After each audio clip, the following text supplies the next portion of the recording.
This is Boxing Tickets NI in association with Violent Gentlemen. We're here at Evolution Boxing Club with the new kid on the block, so to speak, Iain Mahood. How are you? You well? All's fantastic, in yourself? Yes, not too bad. It's good to have you back in the gym again. Funny, I think it's just over 2 months. Just over 2 months when we were here. I think at that stage, Anto was sort of looking for any sort of fight, and now we're back again. 11 days since. He successfully defended his British title the first time. Yeah.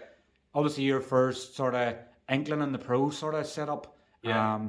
Are you like myself and you're still sort of on a come down? Yes, the come down sort of kicked in probably a couple of days ago, because when it was all going on, I was that engrossed. The two of us were that engrossed in the month prior leading up to it with the training and stuff. We had plans in motion of how things were going to go when we got there. So I didn't really, when we were over there, it wasn't like, jeepers, we're main event here, X, Y, and Z. It was more so a few days after I came back, and obviously everyone was talking about it. Yourself was messaging me about stuff and that, and a few others. We only sort of realised, that was a flipping big enough wee stage. It's like a love sort of thing, you know. It's like whenever you first obviously start going with a bird, and then you miss her for a few days, and you know you're sort of like maybe texting Anto going, "I miss you, mate. Yeah. Why are you not in the gym today? You know, Yeah. Where are you? You know, like for people that don't know, Anto pretty much stayed with you the whole camp. You know, it was did, 6 weeks sort of getting into shape. So Yeah. he was around you every day. Yeah. Probably more so in your missus. Yeah. So, you know, it's a sort of love thing. And like I think I was coming back in the plane this Sunday and I was sort of looking out the window and like a wee tear me and it's going, I don't want to go home. Yeah. You know, just because we've missed boxing so much for like 18 months pretty much before I come back. Yeah. Been in there and having that environment, and you're primarily focused on amateur boxing, so it was your first sort of real taste on the TV and you're going, I don't want to go home, you know, let's Yeah. do it again sort of thing, you know. But Yeah. what an experience. Yeah, it was a good experience now looking back on it. One that I'll cherish, because most guys going in, especially going into the pro side, maybe turning over from the amateurs, to my knowledge, most often go into 4-rounders and 6-rounders. So it was jumping straight into the deep end more or less, but the experience overall was good to have the 12 get going in at the 12 rounds and main eventing as well. So You couldn't talk about pressure. You couldn't ask to have been put in. At what stage did you find out it was going to be main event? Because I think like during the week, I wasn't even sure where it was. And Anto's last fight against Sam Bowen was pretty much first TV fight at 7 o'clock. Yeah. At what stage did you probably know it was going to be main event to then prepare for the fight? I think it was about 2 weeks out, a week and a half, maybe 2 weeks out. We heard that it was going to be main event. So it was. Do you know what? It's a stage he deserved, and it's a stage he deserves. So it was only right that he got it. My fingers were just crossed that no one else would take the spot on him, you know. And definitely it's a nice way to his first fight under Frank as well. Yeah. And obviously getting main event as well. So it's probably shown the loyalty for Frank to go, going to give you a stage to perform on. You know, ring rust and everything else. Anto says it wasn't going to be a factor because he's boxed for 20 years and everything else. So Yeah. it was never going to have a factor on it. All the bases were covered in his prep here. As I say, he moved down here. We spent a month together. We had a full training schedule. Before even the sparring started, we were doing little drills to try and shake the rust out early in the camp. And then the spars, when we started sparring, that's where we were all sort of looking that the rust would be shaken off. And I don't think Russ really played a factor. Probably more the gas tank, probably within the fight, you know. And I guess when he hasn't boxed for so long, I think at one stage I think he opened up on Leon on the ropes, and I was going relax, because if you don't get him out of here, you can end up emptying the tank and there'll be nothing left, and then doubts might appear, you know, when you have no energy and things like that. So I guess obviously one of your things in the corner as well was watching Harry. Obviously has been there and around the pro setup and everything else in the amateur scene for years, and probably learning wee things off Harry and what he's saying during the fight to sort of keep him relaxed. Yeah. It we always knew going into it that Leon's sort of come forward style would make him tailor made for Anto, and the plan and the way we were structuring how the fight would play out, we meticulously flipping prepared for it, for every scenario. The main thing was, as I say, Leon was going to come forward, so it was a good one for Anto to showcase his skills and actually what he could do and what he's able to do. He could have got him out of there if he had wanted to, but the big thing that was spoke about was we've been out of the ring for a while, so the 12 rounds were important, and especially the way they were carried out, because I think he showed a bit of everything in that fight. He showed he could box him, he showed he could catch and counter with him and stand and fight, he showed he could hurt him and get him out of there if he had wanted to. The fight could have been maybe looked to be stopped a couple of times throughout it. Yeah. Not just from our end, but also from maybe Leon's side as well. I sort of felt maybe get into round 10, it was a bit. I think from about round 8, I was probably looking at it and going, "This is so one-sided." You know, you're pretty much scoring Anto nearly everything. There was a knockdown. I think then in round 10, the gum shield came out and he went to the corner, and then he sort of walked sideways, sort of not even looking in the ring. Yeah. And I think Anto jumped on him at that stage, and you're sort of going, you know, fair credit to Leon for sticking in there, but probably at that stage, you probably, his corner, not criticising his corner, but his corner could maybe have looked at saving him for another day. Yeah. You know, there's only so much pride and everything else you can have, but they should have been going, you know what, you're not winning this tonight. There's not looking any signs like you're going to do him any serious damage. Yeah. You're well behind on the cards. Save it for another day. But, you know, I guess Leon's sort of thing going, let's just stick in there and see what can happen. Yeah, sometimes the fighters need save from themselves, really, don't they? But after the fight, Leon and his team are actually the whole thing went on social media. He maybe came across as a wee bit of a mouthpiece at times, but understanding the pro side, obviously it's a business at the end of the day, and everyone tries to keep their name in there and their self under the spotlight. But after the fight, we actually had a talk with Leon and his coach, and they're actually very, very down to earth people. So they are very down to earth people. After talking with them, I understand why he maybe kept Leon in there, but It definitely everyone will have their own opinion on it, really, don't you? But at the end of the day, it was the kid's chance, and they were probably looking at it that maybe in the next 2 rounds he could maybe get the Anto or whatever. But by that stage, Anto was kicking well into 6th gear in terms of motoring skills. He could have pushed the pace more if he had wanted to, but as I say, the 12 rounds were important going forward. And it's one of the things as well, like if he had blown Leon out of there as well, you know, he's already an avoided fighter as well, super featherweight. You know, you've obviously been here and done his previous interview and stuff like that as well, and he's calling people out. Yeah. Nobody wants to sort of fight him, and if he'd have blown him out of there, it would only have damaged the chances more. I think I probably look back at Frampton when he fought in Mexico, was it Alessandro Gonzalez Jr. It's obviously passed away now, but he was floored twice in the first round, and then that's how you get the Quig fight and how you get the Leo Santa Cruz fight. So sometimes going the distance can actually do you a favour, because people think, oh, he's not that good, because Leon Woodstock took him 12 rounds or something like that. You know, it's the main games of pro boxing as well. Yeah. But I must say, Leon definitely did sell the fight very well in the build up. Oh, he did. You know, he did. He did it very well, especially at the weigh-in. He had a big crowd and stuff with him, all chanting and cheering. But it's all mind games really at the end of the day. But we were able to get Anto in a good place where he mentally strong. So all the shouting and the chanting that was going on and all the wee remarks here, there and everywhere from this side of the pond and the other side of the pond wasn't really having much of an effect on him. Yep. He was mentally strong going into it. Definitely must have been the amount of Nando's he was eating beforehand. Calmed him down. You'd think they would sponsor him now, wouldn't you? I know, he definitely would. How did sort of the partnership sort of kick off with you and Anto? Have you always been friendly and sort of chatted to him? How did it sort of come about? Because like I know when we done the interview 2 months ago, pretty much Anto was a retired fighter. Yeah. You know, he was training here and there in the gym. Was it sort of something that come from his inside that obviously he loved it, a different location, somewhere different to train? How did the coaching sort of come about here? Well, I've known Anto from I was about 14 or 15, but we're never really as close until quite recently. Mm-hmm. Over the past couple of years, we've sort of drifted in and out with each other, just chit-chatting.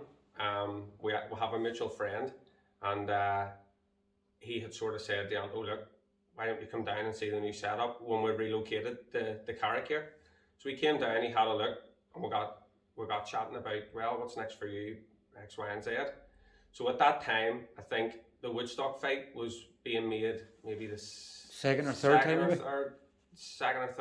maybe, at that time. Then it fell through. Then it was announced again I think he had got the COVID, I think, the last time, and then it was announced again, and he had came down. He says, "Look, do you mind if I do a wee bit?" Yeah, no problem. So he came down. Him and myself done a session, and the first session he just sort of worked away, because I sort of thought, guy maybe just needs out of the familiar and down. So I just sort of let him come down. He worked away, done his own thing the first time. Then the second time, he says, "Come on, we'll do a wee bit." I think just sort of after that, you just sort of clicked. He wanted to hear what I had to say, and it was nice to see him implementing what you were telling him. And then the Woodstock fight, obviously, that's when you were here the last time. It obviously fell through then. And I think his whole attitude was, "I'm gonna just jack it in." I didn't see him then for about three and a half weeks after the interview the last time. And then I was training here one night with the kids, and I sort of heard him coming in at the reception there, so I wandered out and seen him, and he sort of wanted to chat, so we had a bit of a chat, and then obviously we got the news that the Woodstock fight was back on. Yeah. So I says, "Okay, well, what's your plan? What's the plans? How's your weight?" So we got him weighed and whatever else, what the time frame we had, and he says that he would like to base himself here, change it up, and whatever else. So we just sort of rolled the dice and we went with it. We got him sorted out with somewhere to stay and stuff. When I realised sort of where he was with his attitude to boxing at the time, I thought it's maybe a good idea if there's a positive outlet with him all the time. So we tried a few approaches with him, and the first two worked. So mentally it got him right. Mentally, when he was getting put into the right place, he was physically putting himself in the right place, and he was realising it as well. He was getting fitter, he was getting stronger, and he was getting faster with everything he was doing. And he just sort of, I think it was just trying to instill, just reminding Anto who he was. Yep. You know, Anto's a British champion, but all the publicity seemed to be on other people, his opponents and whatever else. But everyone sort of, and I think he sort of felt that himself, like, I'm a British champion, but everyone else is getting pushed.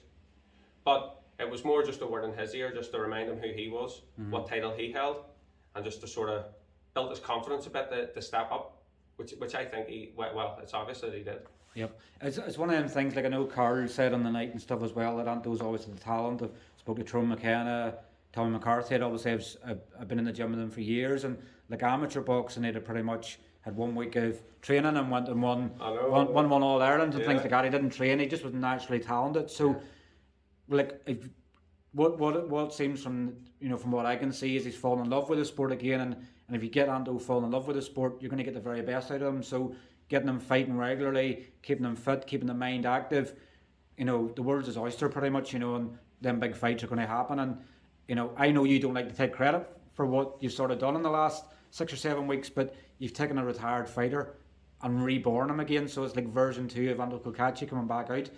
And it's probably refreshing to see. Like, obviously I spent a lot of time with you and him on the Friday and the Saturday, and I think probably what I didn't notice as much as well was we played a factor in keeping his mindset right before the weigh-in, after the weigh-in, next day, getting him ready for the fight. And I think when I left you at like 4:30 on the Saturday, he was so relaxed and ready for a fight, and that plays crucial.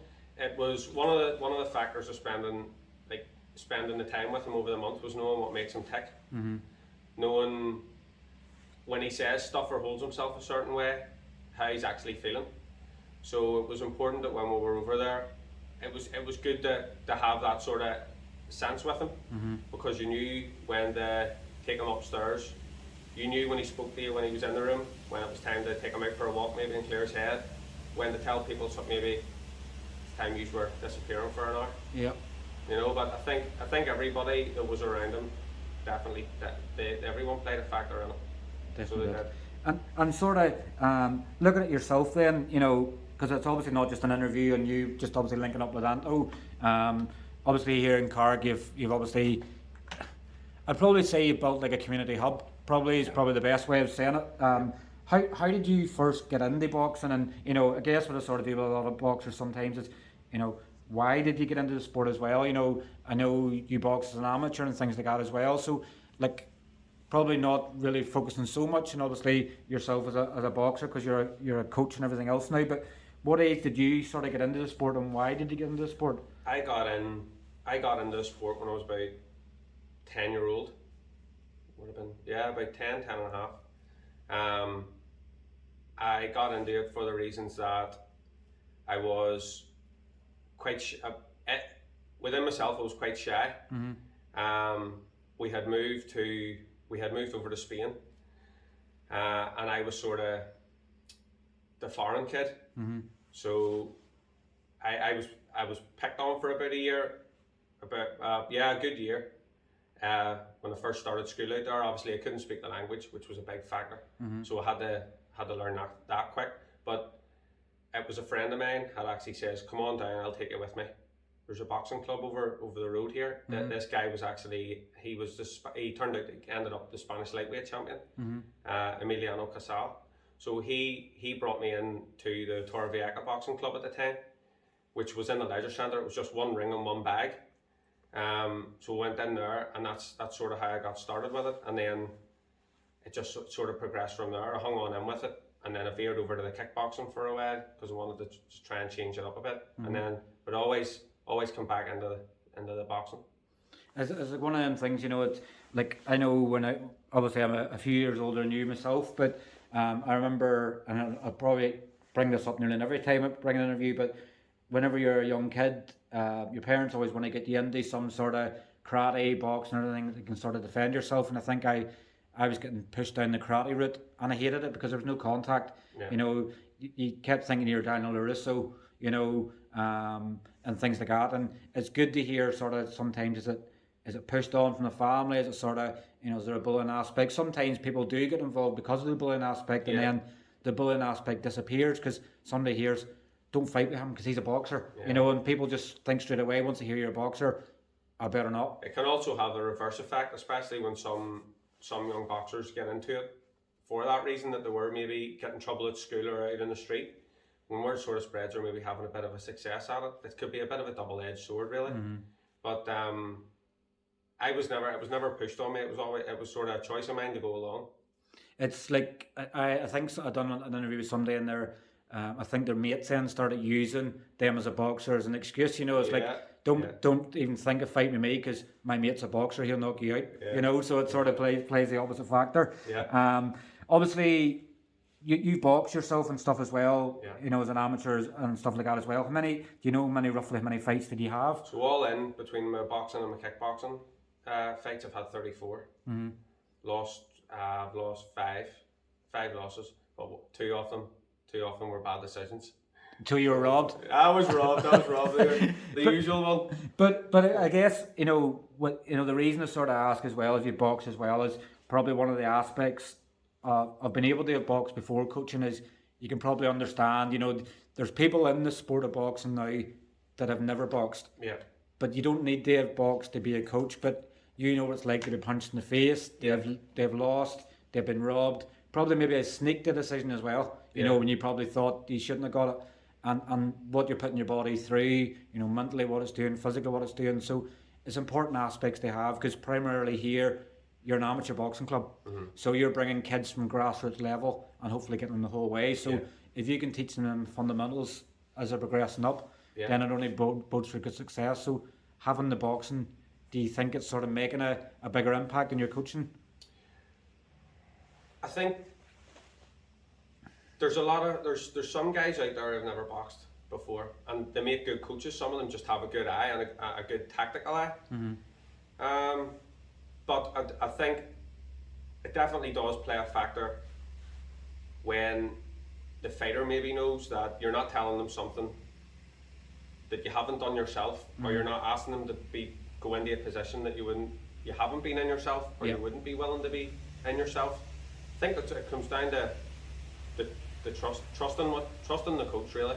I think even the boy, it's like some of the guys there that haven't boxed before, some pro coaches have trained world champions that haven't boxed, but they just have a good tactical eye and a good understanding of the game and a good rapport and relationship with their fighter. I think that counts for a lot. The rapport you have with the fighter, they have to trust you. I think it can sort of work two ways, I guess. I say you could like even boxers. Some boxers obviously have very little amateur experience.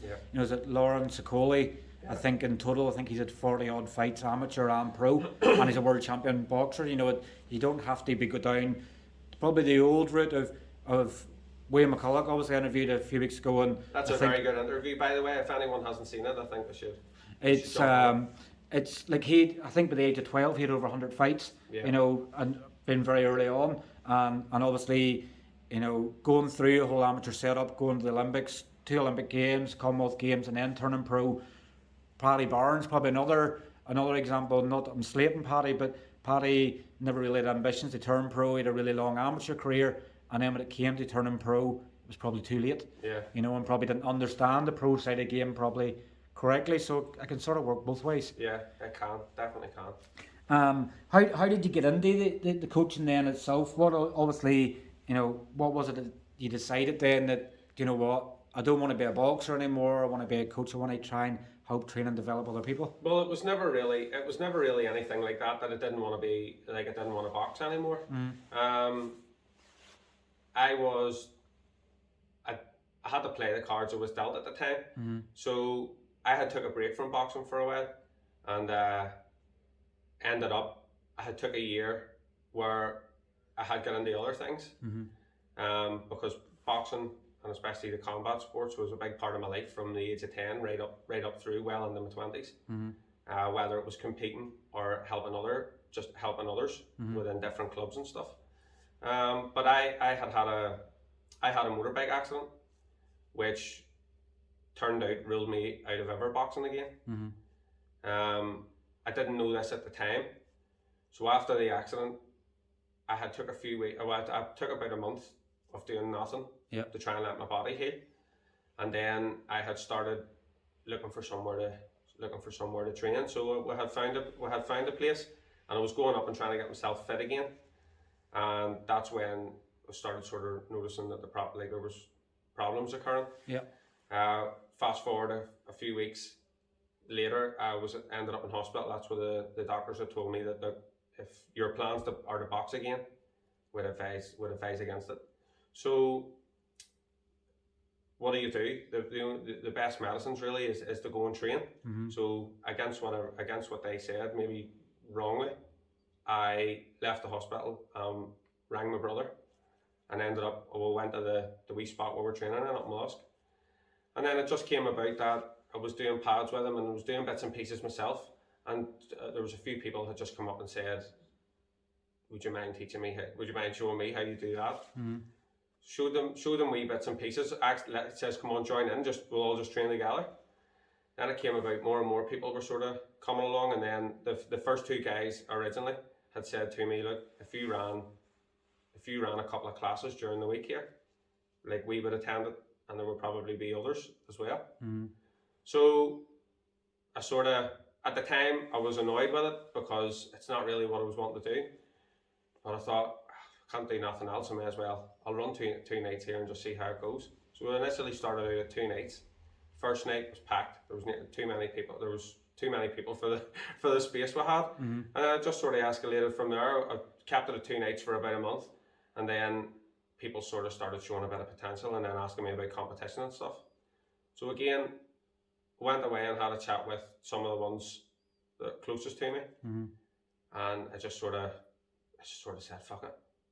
Why not just go for it? Fuck it. So I contacted then the Ulster board and seen how we went about affiliating and whatever else. So it all just sort of went from there, and then we affiliated, and then we originally opened, I think it was the February, and then in September we produced our first boxer in the Ulster novices, Ronnie McDowell. He was a heavyweight. He ended up winning. A week later, young Jack, he won the Antrim threes. And starting out, we only had the first year. I think we only had three competitors. Young Sarah, she was our first female. She won a couple of domestic stuff up here, and then she went on to Dublin with it. And within 7.5 months, picked up a silver in the All Irelands, which wasn't a disappointment at all. You know, that was.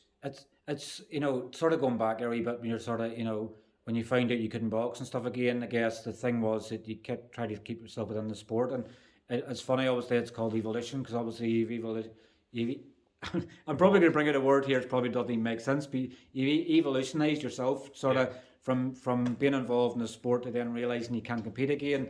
You're sort of putting your energy back into the sport. So in some ways, it's probably a good thing to have because some particularly in amateur boxing, some kids that come involved, they're really really good at it, and then they decide I want to go and play football, I want to go and play rugby, I want to go drink with my mates at the weekend.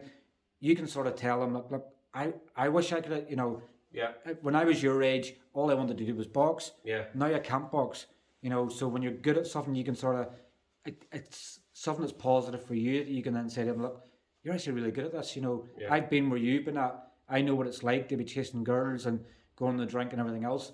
You give talent. You could go somewhere with this, and it can sort of play for you both ways as well. It was sort of one of them ones as well. When we sort of went into it, at times people would probably sit and go, why me? Like, why did things happen to me or X, Y, and Z? But as the boxing club was sort of growing, I sort of seen a niche in some of the kids. Like, I could see how they were holding some of themselves, even adults as well, where I sort of went, maybe understand maybe why I went through certain things, because now there's an outlet here for someone else, and there's a safety net for other people, because boxing clubs are that. Boxing clubs they're special places. There's no talk of religion. There's no politics. There's no colour. There's no nothing in here. It's a safe haven for a lot of people. And boxing clubs across the world as well, which I think is always underlooked. People just think they're dropping their kids off, when really some partners think my husband's just away to the boxing club. But some people maybe don't know the inner struggles of people.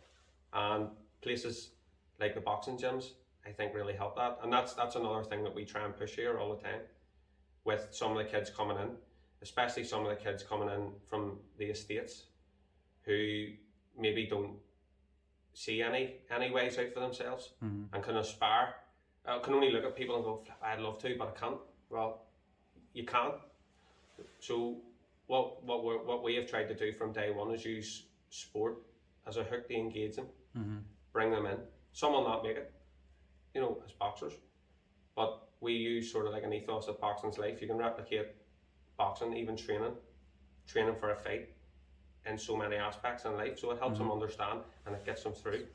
It's like sometimes, a kid gets into trouble and their parents go, we need to learn them some discipline. And I think that's probably one thing that sticks out for me. There's two ways you can learn discipline. They can either get involved with a combat sport in some way like boxing, or if they're the age, you can join the army. It was one of them things where if you were a rough child, it was like you have no other outlook in life. You get involved with the sport, they turn you discipline, or you join the army where you get taught discipline as well. And I guess, it's probably some aspects of that are probably, boxing is life. Once you get hooked on adrenaline on it, there's only one way it's going to go, and it's going to be positive.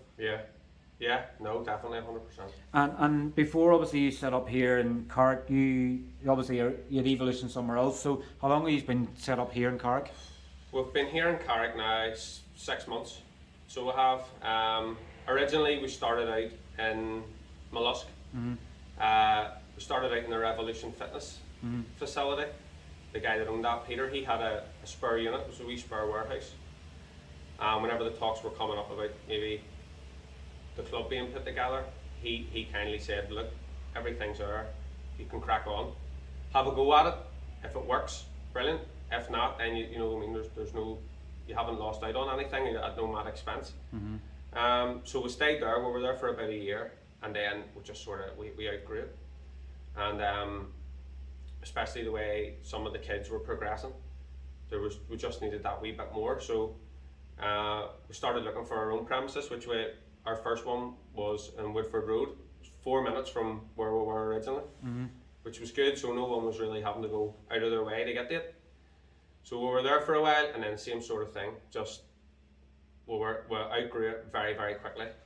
And then there was just some issues with other tenants who I don't think could maybe at the time see the benefit that we were actually having in the area as well. So then obviously the pandemic hit, and we've done online stuff. So like, I've done some online tutorials with the kids. We've done outdoor sessions with the kids just to try and keep them engaged, because it was a very difficult time and a very slippery slope time for a lot of kids. We saw, I would get phone calls from the parents saying how some of the kids have gone inward, they're not really coming out of the room, is there anything that can be done?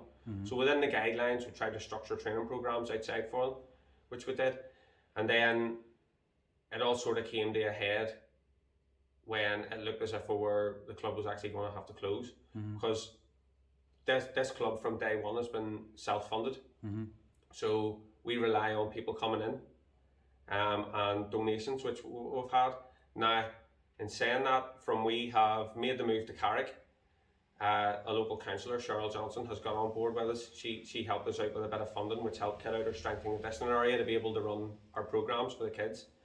But other than that, we have sort of been, it was a self-funded operation, and we relied on people coming in.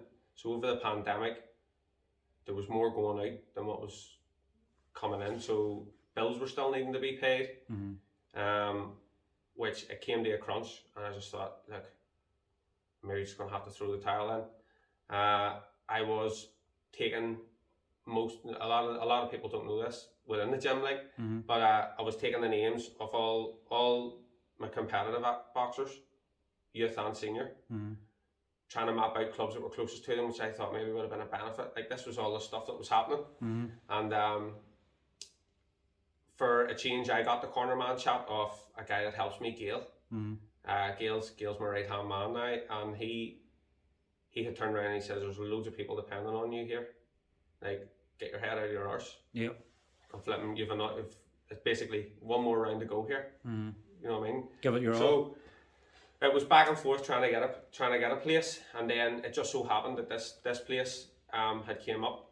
The landlord, Nigel Anderson, we were put in touch with him, and there was a few meetings and conversations back and forth, and it looked like it wasn't going to happen.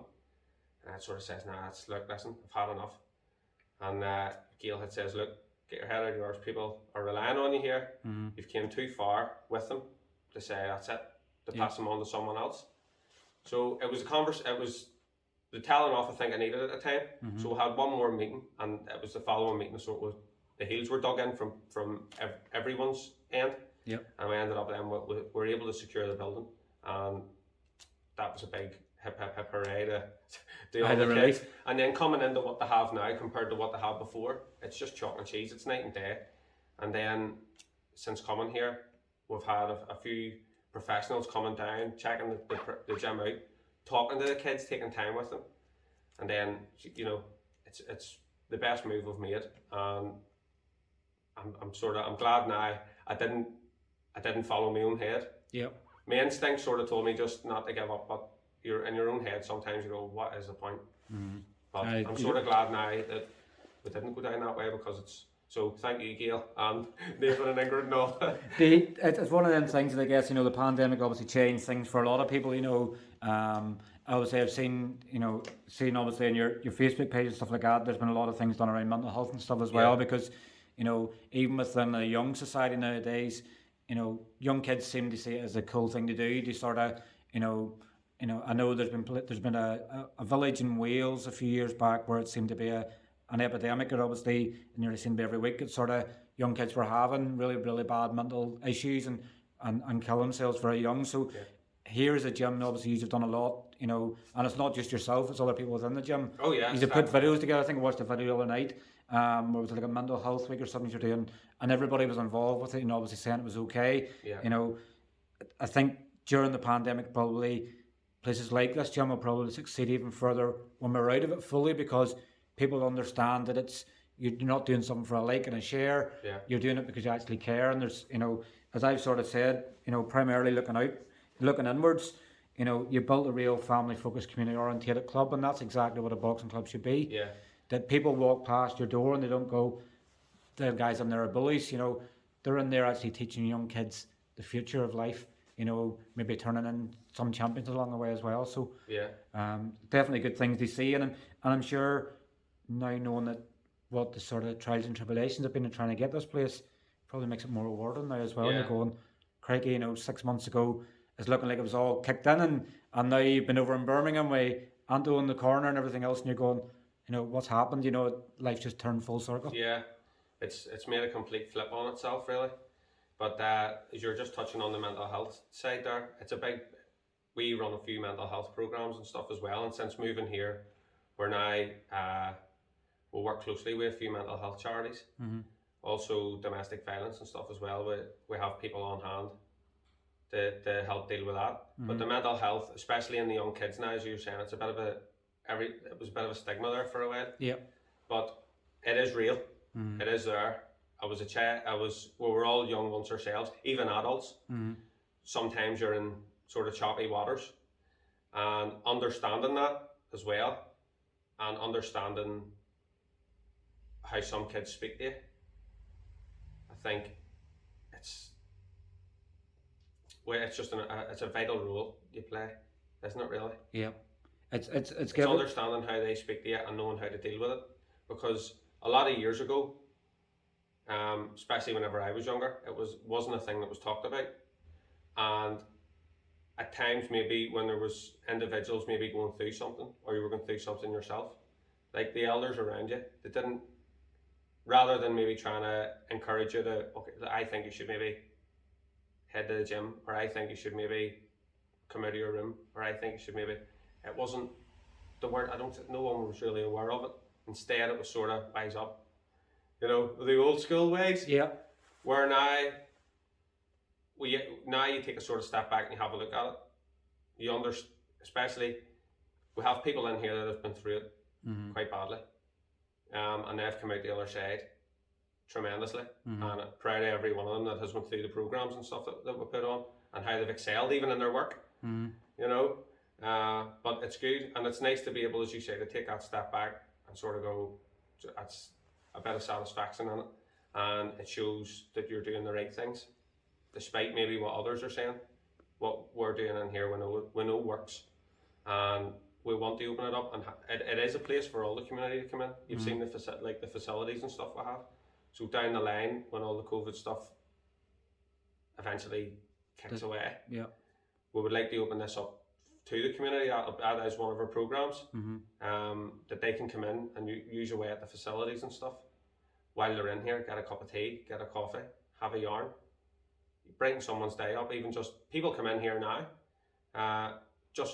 they don't train, but they come in for a cup of tea and sit at the reception, sit for an hour. You must have good biscuits, huh? Go out to listen, chocolate hobnobs, they're hard to beat.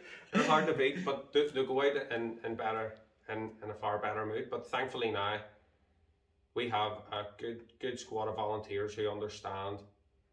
We have a squad of volunteers who understand the mental health end, and they volunteer their time solely for that, understanding that people just come in here just for a yarn.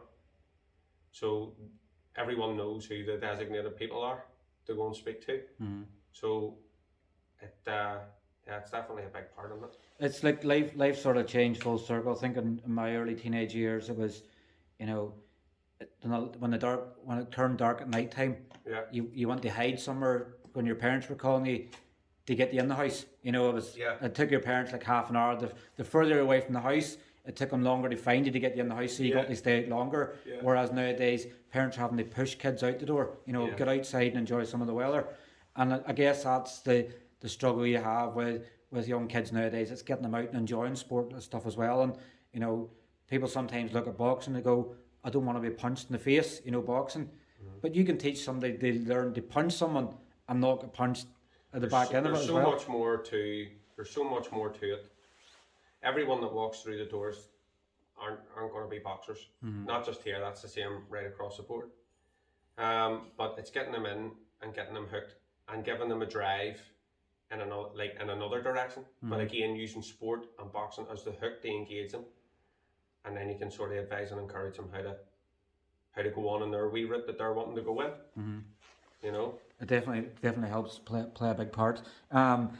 Obviously, the pro side of things, you're only involved with Anto at the moment, but I know we've sort of spoken off camera. We're not going to say anything on camera, but but because of the success of Anto, it's only right that others are going to start looking in, and you're going to probably get text messages, phone calls from people going, "Can you train me? Can you train me?" Yeah. You know, you're primarily focused as an amateur club, you know, and you don't want to take spotlight. You know, you're not someone that's like some other coaches around the world that the spotlight's on them rather than the fighters. So, do you looking to get involved with more pro boxers, or is I guess it's something that's just going to naturally happen? I've never sort of been one to go chasing it. It's sort of been, if it naturally happens, it'll happen. So the door's always open. No one's ever turned away or shunned away here. So if anyone wants to come and train, they're more than welcome. And whatever happens off that, happens off that. But as I say, no, I have had a few text messages about training certain individuals. I'll not name them just yet, but the door's open for if they want to come down here and train. It might be for them and it might not. You know, the methods and the way we would do things here may suit some people, may not suit others. So we'll just a natural progression and just see where it goes. But yeah. And obviously with the amateurs, I guess the thing is now it's getting competitions and things up again. Yeah. You know, like I know your future goals and aspirations for the gym is you want to train a Olympic gold medalist and you want to have a world champion pro boxer. The probably the pro boxer could come probably sooner than the amateur side of things. The way it's worked out, you know, you've sort of been gifted in a way to sort of have somebody of Anto's talents coming into the gym and of a really, really high level. Yeah. Where on the back end of that, you could then, you know, like, what did I think of Wolf of Wall Street? Do you remember they get the bad publicity? They were saying, obviously, that they were doing methods wrong, and then all of a sudden everybody was queuing up. You know, you could end up, you know, opening doors here one day and there's a big massive queue and you're going, what's going on? Is there a big sale on somewhere? And it's like, we're looking to join the gym and you're going, right, tell me why you want to join the gym, and you're then going, no, I'm not training you, don't have the right, you know, why you want to join the gym in a certain way. But it's funny, you know, how life can just change so quickly, and say 6 months ago you were sort of going, I'm not going to open the doors again, whereas now you could potentially look and going, in a year's time I might need a bigger premise. Yeah.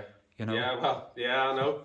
The amateur side, there is a few good talented kids within the stable.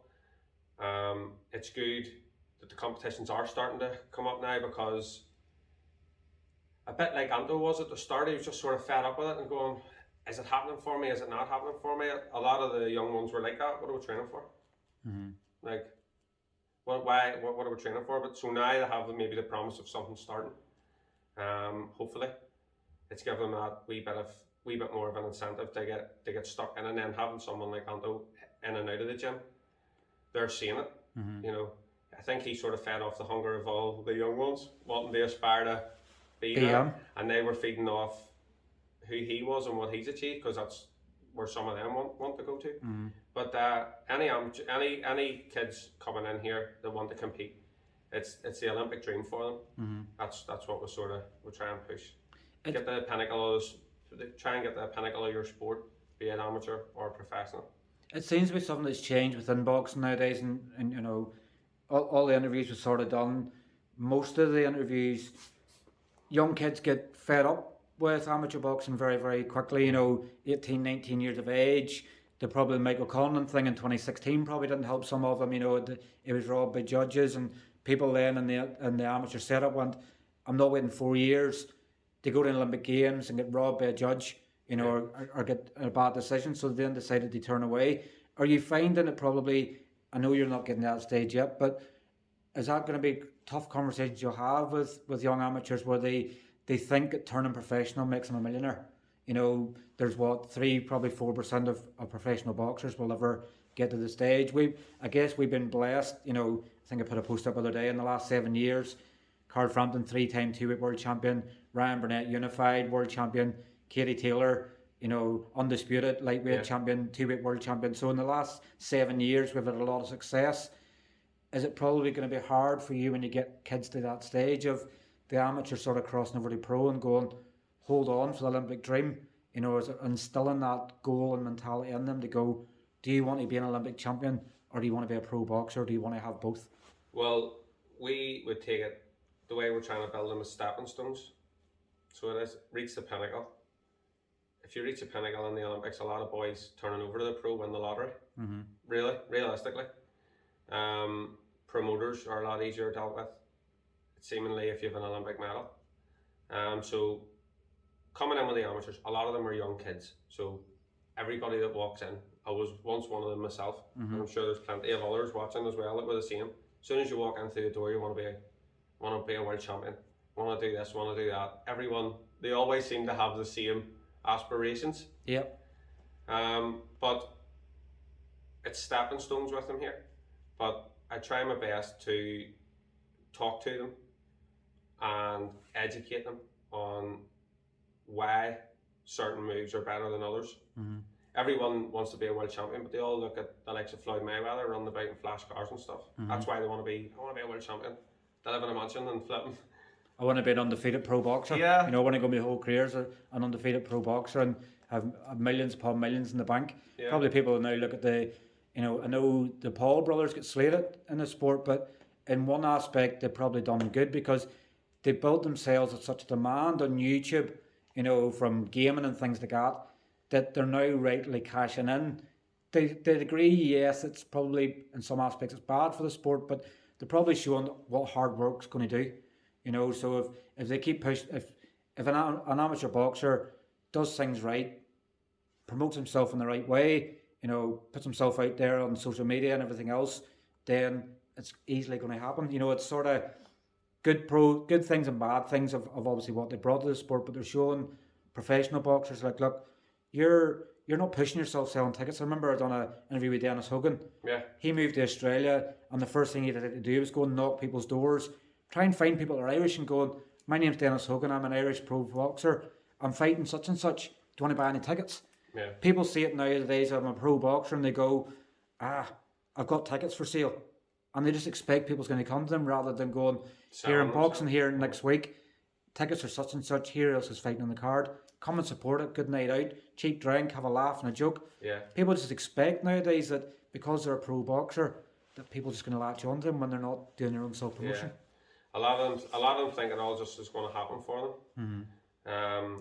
And that I turn pro, people know me, they're just going to go to my fights, but they don't realise that when you turn over to the professional end, sort of clues in the title, it's a business. Mm-hmm. You have to sell yourself and market yourself, really, don't It's you? like starting at day one again. Yeah. You know, you're an amateur boxer. In a lot of ways, yeah, it is, yeah. You know, your amateur credentials is your CV. Yes. And obviously looking at the amateur setup as well, probably might be a wrong question to ask, but who should we be keeping an eye on in the future? Or is it probably unfair to single people out? Because I guess someday will probably watch the interview and they go, Iain thinks I'm going to be a world champion or things like that. You know, I'm guessing every young boxer comes in the door obviously deserves a credit because, you know, some of them may not be at the level you may think now, but in a couple of months' time you're going, Craigie, where did that come from? Yeah. I'll not go through naming names in case I leave one out, but there is a few that would definitely be worth the watching. Mm-hmm. It is just up that they all know who they are looking at it, because I have in-depth conversations with them to try and guide them and keep their focus in what they're doing and making them believe a wee bit more in themselves and their ability. But there's a few to watch. I've got my eyes on a few of them. I have them marked for big things, providing they can get through it and things just don't get in the way of it. You know, but it's one of the things. It's all about the boxers in here, amateur or professional. That's why you've had to hire me for this interview. You know, but it's all about them. So, and I let them know that. Same as way I let Anto know. Like this is about you. You're the one getting in here. But people should sit up and pay attention to you, and then when the amateurs all come through, I think people will sort of pick up and have a wee look as well at what can be produced. Not even just from here, but from the other clubs. With some talent here. I have a question for you that I haven't put down, and it's purely for the basis of I wanted to sort of get an opinion without you sort of knowing of it, but boxing clubs anywhere in the world sort of don't get the right enough funding. And I think we put up an article a few months back where there was so little involved in helping boxing. Do you think it because of success of obviously we're having them, we're only past the Olympics and things there as well. Gold medalists in Kelly Harrington and Aidan Walsh picking up the bronze. What do you think needs to be done in the powers that be, whether in Stormont or Westminster, to obviously help improve the sport of boxing? Because, I think you look at the amount of medals we've brought back from Olympic Games and Commonwealth Games, it shows that the investment is worthwhile. Yeah. What do you think needs to be done? And I know obviously you've had support of local councillors and things here to help. What more needs to be done to obviously help improve facilities, help improve? Because it's not just boxing, it's a real community hub. They can come and chill out. I've been in other gyms where they have pool tables and stuff like that. They're trying to come to the gym, bring your worries to the gym and leave them there. You can punch bag all day and get rid of your stress. What do you think needs to be done? I think there needs to be maybe a listening ear, rather than people putting their case maybe in front of maybe funders and stuff, and people just nodding their heads. I think there needs to be a listening ear, like we touched on, the importance that clubs have within communities for people. I think definitely, I'm just talking from my own experience here, but the funding would definitely be a big help. Some clubs get tremendous amounts of it, and other clubs at the grassroots level are having to really try and claw their way through. Thankfully now, the National Lottery has helped us through Cheryl. They kit us out with some strengthening and conditioning equipment to be able to run programs. But I definitely think that the council as well need to look at what boxing's done, especially in the Olympics, and how they've medalled in it over the years. Maybe meet up with some of the clubs, top end and lower end, and come together and try and invest their time even to come out and look into the clubs, talk to the coaches, talk to the volunteers that take part in it, and pump a bit more money into it. Especially over the pandemic there was a lot of the other sports got sports, like I had got funding. I was looking at, someone had showed me the figures a while back. Like some of the sports that were getting funding, and boxing sort of received nothing at a point. I couldn't get my head around that. It's sport that's self-funded as well. Obviously, I'm a big football fan, and obviously clubs have all got, I think some of the clubs have got at least 6 figures. Like, can you imagine, the impact that obviously funding may come to help, not even your own gym, but any sort of gym, if clubs, for instance, every club is given 10 grand, the difference that can make, and it can put more programs together, it can put a bit less stress on a gym's head, particularly coming out of a pandemic. They can make such a difference. Yeah, no, definitely, 100%. And obviously for any people that sort of watching the interview and sort of maybe looking at trying out Evolution, not sort of you're trying to sell the gym in a way, but why should they come and check it out? I've got you on the spot. The final question is sort of... You have me on the spot. Come because you want to come along, not because he trains our swing want to go. Come because you want, like they maybe want to come along. We're promising growth and development. There's been clubs and stuff before, but we're really trying to make a change here with what we're doing, in boxing and out of boxing. So that would probably be a reason to come down. Trendsetters, I think's the word now. Setting the trends in a couple of things. People say, and have told me, you'll not do it. This can't be done, it can't. This club is a big emphasis on saying, okay, well, let's see. Yep. So if you have that sort of attitude and you enjoy your training and you're willing to train, you're willing to listen, you're willing to confide in people, come on ahead. Definitely. Doors always open. Well, Iain, listen, obviously thank you for your time. I'm sure you probably wouldn't be... I'm sure you'd probably be surprised. We've got over 53 minutes of you talking there. I'm sure at the start you were sort of going, I'm not able to speak, but as I've obviously got to know you more recently, obviously with the Anto thing and stuff like that as well. And anybody that's sort of got close to you will probably, say what you're doing is fantastic here in Carrick.